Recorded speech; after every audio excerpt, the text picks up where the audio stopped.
Hello everyone, আমার চ্যানেলে তোমাদের সকলকে স্বাগত জানাই। আজকে আমি গণিতের উপর লেসন প্ল্যানটি তৈরি করেছি এবং যে দক্ষতার উপর করেছি সেটা হচ্ছে শিক্ষার্থীর পর্যবেক্ষণ করার ক্ষমতা বিকাশের দক্ষতা। দেখো, প্রথমেই আমরা জেনে নেব আচরণাঙ্গ সমূহে কি বলা হচ্ছে। দেখো, 1 নম্বর যেটা রয়েছে সেখানে বলা হচ্ছে শিক্ষার্থীর দ্বারা পর্যবেক্ষণ। যেহেতু আমরা পর্যবেক্ষণ দক্ষতার উপর আলোচনাটি রেখেছি, তো এখানে যা কিছুই ঘটবে শিক্ষার্থীরা পর্যবেক্ষণের উপর বেশ করে উত্তর দেবে। তো কোনো কিছু বাচ্চাদের সামনে তুলে ধরা হলো, সেটা কোনো রিয়েল কোনো জিনিস হতে পারে, কোনো মডেল হতে পারে, কোনো ছবি হতে পারে, যেটা তাদের সামনে তুলে ধরা হবে। অবশ্যই বিষয়বস্তুকে কেন্দ্র করে সেই জিনিসটা তারা পর্যবেক্ষণ করবে, তখন সেটা হয়ে যাবে 1 নম্বর যে আচরণাঙ্গ সমূহটি রয়েছে শিক্ষার্থী দ্বারা পর্যবেক্ষণ এর মধ্যে। 2 দেখো, পুনরায় চাহিদা অনুসারে পর্যবেক্ষণ। সেই ছবিটা দেখে টিচার কোনো প্রশ্ন জিজ্ঞাসা করলেন এবং সেটা দেখার পর শিক্ষার্থীরা যে উত্তরটা দিল, যেহেতু তারা পুনরায় দেখছে, আবার দেখছে, বারবার দেখে উত্তর দেওয়ার চেষ্টা করছে, সেই জন্য সেটা হয়ে যাচ্ছে পুনরায় চাহিদা অনুসারে পর্যবেক্ষণ। 3 শিক্ষার্থী দ্বারা কার্যকারণ সম্পর্ক স্থাপন। কোনো একটা ঘটনা কেন ঘটছে, তার পিছনে কারণটা কী, এই যে কার্যকারণ সম্পর্ক স্থাপন করা সেটা। 4 দেখো, চিন্তা ও বিষয় প্রতিফলন। চিন্তা ও বিষয় প্রতিফলনের মাধ্যমে শিক্ষার্থীরা তাদের চিন্তায় কাজে লাগিয়ে তারা মতামতটা দিতে পারবে, তখন সেটা হয়ে যাবে 4 নম্বরের মধ্যে। দেখো, আমার বিষয় হয়ে যাচ্ছে গণিত, একক কার্ড নিয়ে মজা করি, একক বইয়ের দাম বের করি, এবং আজকের পাঠ হচ্ছে অর্থাৎ বইয়ের দাম বের করি। এখানে তোমরা যে কলেজ থেকে ডিলেট করছো সেই কলেজের নাম দেবে। 3য় শ্রেণীর পাঠ এটি। শিক্ষার্থীর সংখ্যা 10 জন, সময় 5 থেকে 6 মিনিট। শিক্ষার্থী শিক্ষিকা নাম, তোমাদের নাম দেবে, রোল নাম্বার দেবে এবং তারিখ দেবে। দেখো, এখানে বিষয়বস্তু সেটাই হবে যেটা তুমি আজকের পাঠ বলে লিখেছো, যে বইয়ের দাম বের করি। শিক্ষিকার কাজ বা আচরণ কি হবে? দেখো, শিক্ষিকা মহাশয়া শ্রেণীকক্ষে প্রবেশ করে শিক্ষার্থীদের সাথে কুশল বিনিময় করবেন। গুড মর্নিং স্টুডেন্ট বলে যেভাবে গুড মর্নিং স্টুডেন্ট বলা, এই যেভাবে আদান প্রদান বা সুপ্রভাত বলা, এই যেভাবে আদান প্রদান হচ্ছে সেটাকে বলছি কুশল বিনিময় করা। শিক্ষার্থীর কাজ বা আচরণ কি হবে? শিক্ষার্থীরা শিক্ষিকা মহাশয়াকে উপযুক্ত সম্মান প্রদান করবে, তারা গুড মর্নিং টিচার বলবে। ক্লাসের মধ্যে উঠে দাঁড়িয়ে শিক্ষিকা মহাশয় বা শিক্ষককে সম্মান প্রদান করবে। দেখো, এবার একটা ছবি বাচ্চাদের সামনে টিলেমের মধ্যে তুলে ধরা হয়েছে। শিক্ষার্থীরা কি করবে? ছবিটা পর্যবেক্ষণ করবে। এটা হচ্ছে 1 নম্বর, অর্থাৎ শিক্ষার্থীর দ্বারা কার্যকারণ সম্পর্ক স্থাপন। শিক্ষার্থীর দ্বারা পর্যবেক্ষণ। দেখো, টিএলএমের মধ্যে ছবিটি তুলে ধরবেন এবং শিক্ষার্থীদেরকে পর্যবেক্ষণ করতে বলবেন।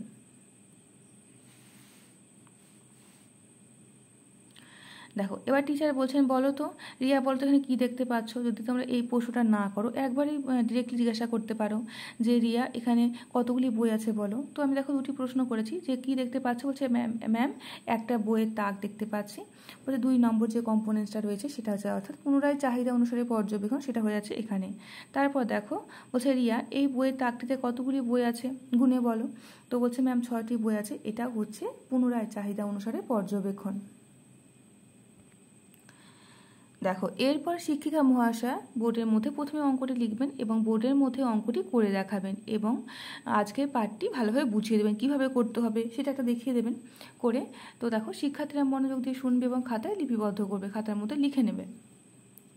দেখো, একটি তাকে বই আছে 6টি, অর্থাৎ একটি তাকে কটি বই আছে? 6টি বই আছে, এবং প্রতিটি বইয়ের দাম যদি 140 টাকা হয় তাহলে 6টি বইয়ের দাম কত, এটা বের করতে হবে।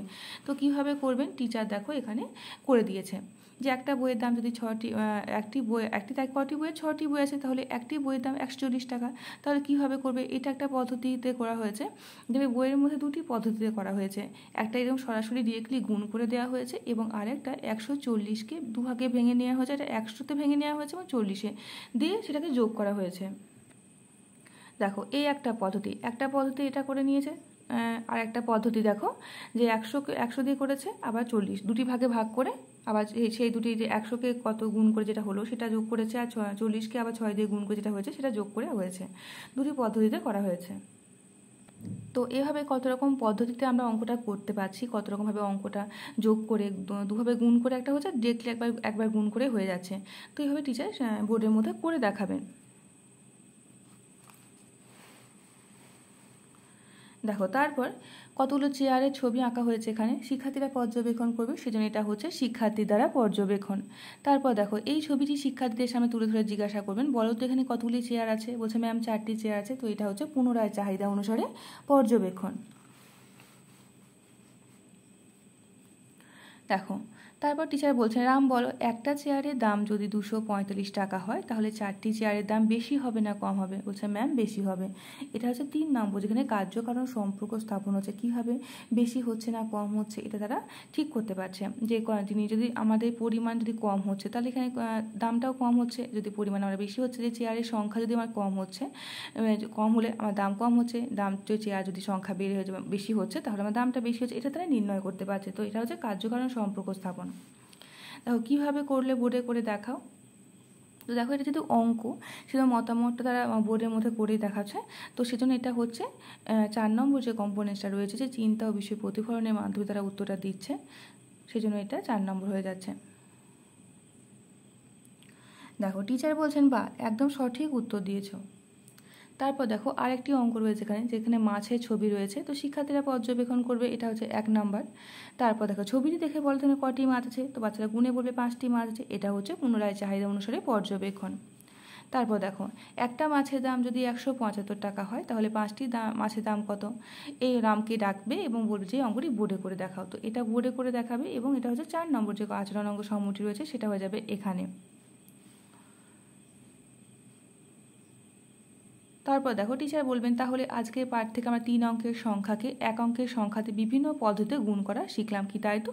বাচ্চা বলবে হ্যাঁ ম্যাম। এই বলে আজকের ক্লাসটা এখানে শেষ হয়ে যাবে। বিভিন্ন পদ্ধতি লিখেছি এই কারণেই, কারণ দেখো যে 140কে আমি যে 2টি ভাগে ভাগ করলাম, এখানে যদি দেখি তাহলে এই অঙ্কটিকে তুমি আরেকটা পদ্ধতি, বাচ্চারা হয়তো এই পদ্ধতিতে করলো, তুমি আরেকটা পদ্ধতিতে আবার দেখিয়ে দিলে যে 100কে 100 দিয়ে একবার 5 দিয়ে গুণ করবো, আবার 75কে 5 দিয়ে গুণ করবো, দুটি যেটা বেরোলো, যে সংখ্যাটা বেরোলো সেটা যোগ করলে কিন্তু এই সংখ্যাটি আবার আসবে।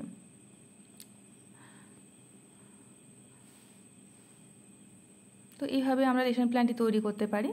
তো আজকের আলোচনা আমি এখানে শেষ করব। ধন্যবাদ।